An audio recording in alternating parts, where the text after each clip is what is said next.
Jirra jirtuu ilmaan Oromoo kan kaabaa, kan kibbaa, kan bahaa, kan dhiyaa hundi keessan nagaa keessanii ani nagaa kooti. Rabbiin haa galatu. Akkami shaashii akkatti hidhachuun narraa bareeda? Abeet! Bareeda.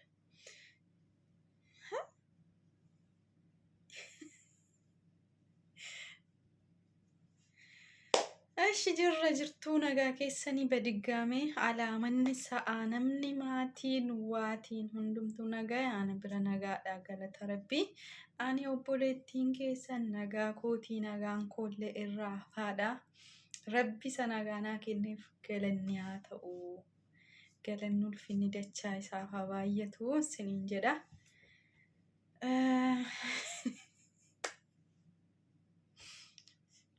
Har'a oduu durii isinitti himuun dhufe gaarra. Gurra keessan keessaa guurii baafadhaati. Dhiifama immoo qindibii koon sirreeffannee nan irraanfadhe. Waan asitti dibatan san faan irraanfadhe soorii isiniin jedha. Oduu durii har'aa akkasin dhaggeeffattanii itti bohaartanu abdiin qaba. Garuu gara oduu durii kana isinitti himuun duratti sirbamoo faarfannaa faarfannaan sinaffeera garuu kan isinitti himuu barbaadu oduu duriidha. Oduu durii gadi guurii sadhan san beektu mitiire. Yaa gaamma amma faarfannaan sinii barbaada jechuudha. Asumarraa immoo oduu durii ani har'a isinitti himu kun baay'ee ergaa qaba. Oduu durii kanarraa maal akka hubattan jechuudha koomentii jala naa keessu. እሺ እና ዛሬ የምናገረው ተረት ተረት ነው። ስለዚህ የተረቱ ትርጉም የገባችሁ ሰዎች በኮሜንት ጻፉልኝ እላችኋለሁ። ሰላማችሁ ይብዛልኝ።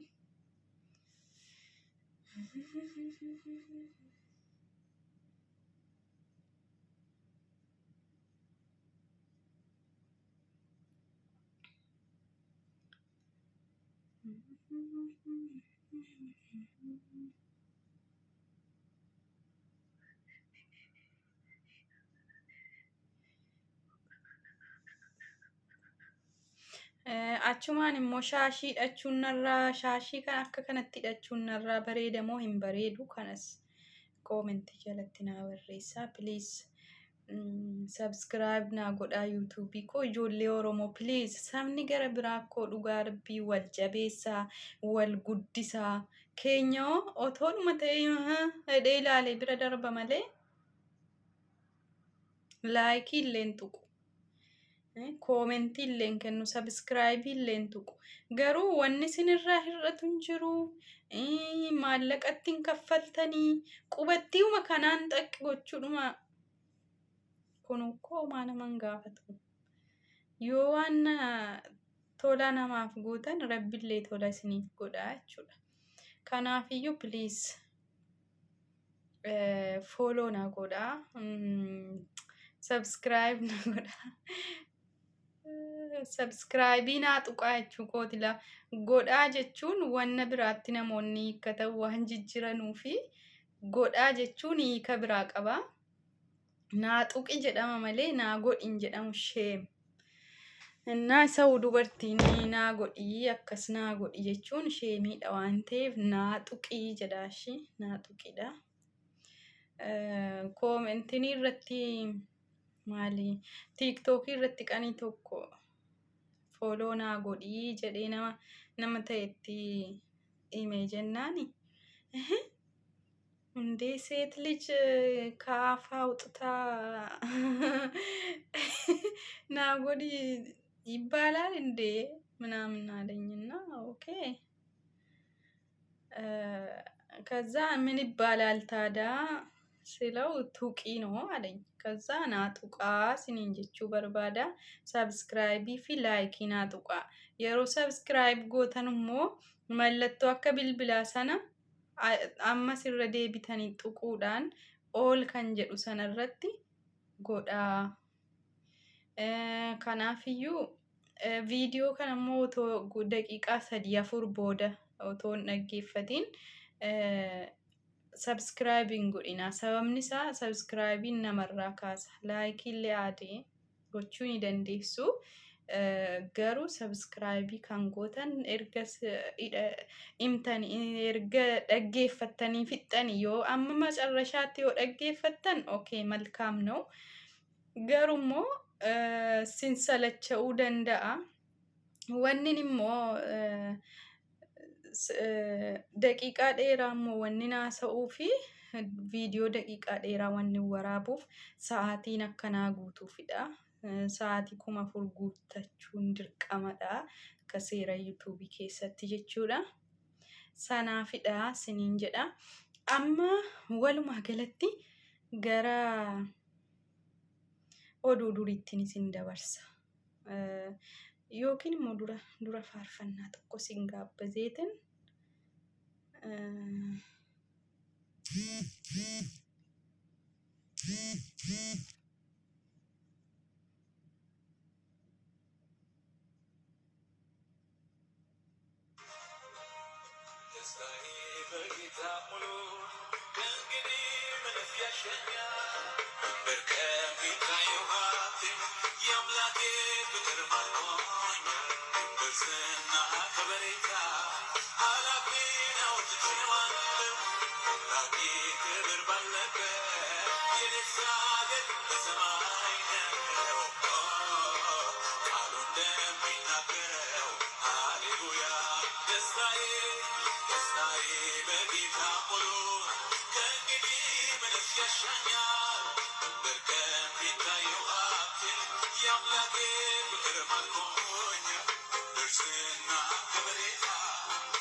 Okay, oduu durii fixee ka'eetaniin faarfannaa macarrashaa sin affeera.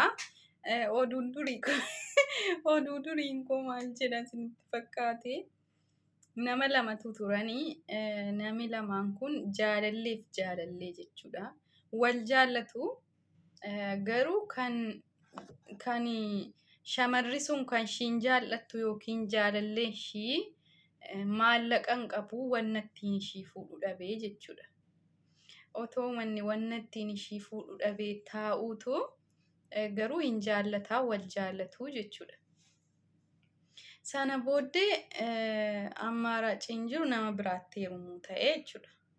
Gaafa nama biraatti heerumuu ta'u ishiin feetee otoo hin taane maatiin ishii nama biraa dhufee gaafate maatii ishii gaafa dhufee kadhatuuni dirqama itti heerumsiisuu qabu jechuudha. Isa inni dhufee ishii fuuchuu barbaadu kun habtaamiidha, sooressaa jechuudha. Sana booddee intalli kun otoo fedha ishii hin taane namicha kanatti heerumuu murteessite. Sababni isaa amma asirratti fedhii ishii otoo hin taane fedhii maatii ishiiti. Amma maatiin akka bara kanaa ofumaan duri kan jedhamu duridha malee amma miti waan ta'eedhaaf akka kanatti hubadhaa siniin jedha. Kanaaf maatiin ishii kun immoo nama hiyyeessa san hin barbaadanii nama sooressa kanatti heerumsiisuudhaaf iyyuu murteessanii jechuudha. Sana booddee nama sooressa sanatti heerumsiisan gaafa nama sooressa sanatti heerumsiisanii jedhanu ishiin heerumtee bakka wal arguu dhabanii turaniiru jaalalli ishii duraa sanaa wajjin jechuudha. Garuu ammayyuu numa jaallatti numa jaalata. Wal argaa hin jiran garuu waggaa dheeraa otoo waliin argin turaniituyyuu qanii tokko gabaatti wal argu. Gaafa gabaatti wal arganii akkamittiin wal arginee waliin buluu ooluu dandeenya jedhanii waliin mari'atanii sana booddee ishiin mala dhaawwatte gaa mala himteef maal jedha beektuu jaarsi duree yeroo nama maako jechuudha. Mala dubartii fi humna bishaanii siifaa kennuu jedhan gaafa nama eebbisu jaarsi durii. Kanaafi malli dubartii cimaadha siniin jechuu barbaadeetanii mala kana ishii dhumatu malee amma wanni ati gochuu qabdu diggisii daggasadhuutii mana koo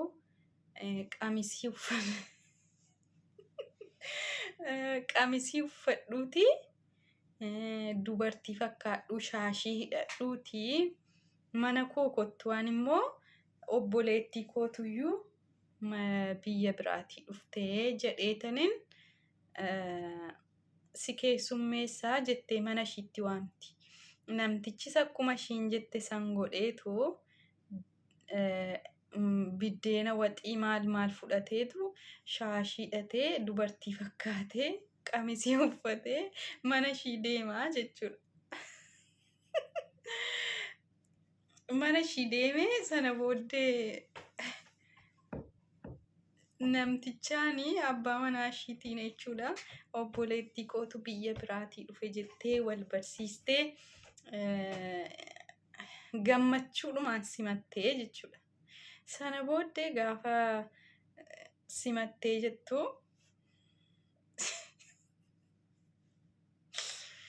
achi abbaan manaa fillafiitii bulaa jarri sireerra wajjin buluu jechuudha. Achi otoo akkas jedhanuu namichi waan mi'eeffatee ramtii reeggalaan jiru ka'ee kanaafi otoodhuma akkas jedhuutu guyyaa 5 oolee torbee ga'e namichi jechuudha.